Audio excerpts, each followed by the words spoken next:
J'ai pas bien compris la grève aux urgences.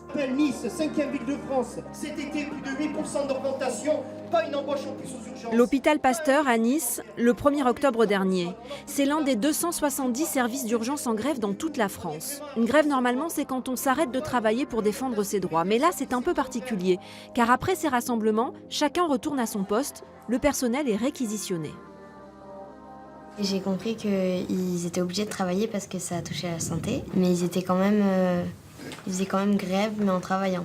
C'est surtout pour améliorer leurs conditions de travail et pour un peu plus les sécuriser, je pense. Pour leur salaire et pour éviter de se faire taper quelquefois. C'est ce qui est arrivé à cette aide-soignante l'été dernier. J'ai reçu un coup de poing dans la figure et ma collègue un coup de pied dans le dos. Ça commence à faire beaucoup parce que c'est tout le temps comme ça. Elle était en train de soigner un patient alcoolisé. Son agresseur a été condamné à 5 mois de prison ferme. Au tribunal, ses collègues étaient là pour la soutenir, car pour eux, ça ne serait pas arrivé s'il y avait eu plus de personnel.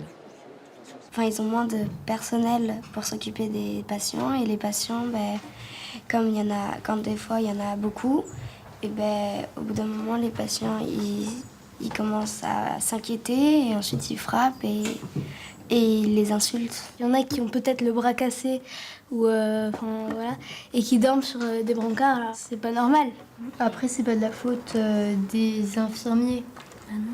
Ils font de leur mieux, les infirmiers. Pour le moment, l'aide-soignante niçoise qui a été agressée ne souhaite pas retourner travailler aux urgences. Et vous auriez envie de devenir infirmière, aide-soignante ou médecin? C'est un beau métier de sauver des vies, de rentrer chez soi et d'être fier de nous pour avoir sauvé quelqu'un. Mais bon, après, c'est dur, quoi. On a la vie des personnes entre nos mains. Si on n'arrive pas à la sauver, nous, ce serait presque de notre faute, justement. Je pense que s'ils mettaient plus de moyens dans de la sécurité et que les infirmiers seraient peut-être mieux payés, je pense que ça attirait plus de monde. Le mouvement de protestation est en train de se propager à d'autres services, malgré les 750 millions d'euros annoncés par la ministre de la Santé pour financer une meilleure organisation. Les grévistes, eux, demandent plus de lits et plus de personnel pour tout l'hôpital.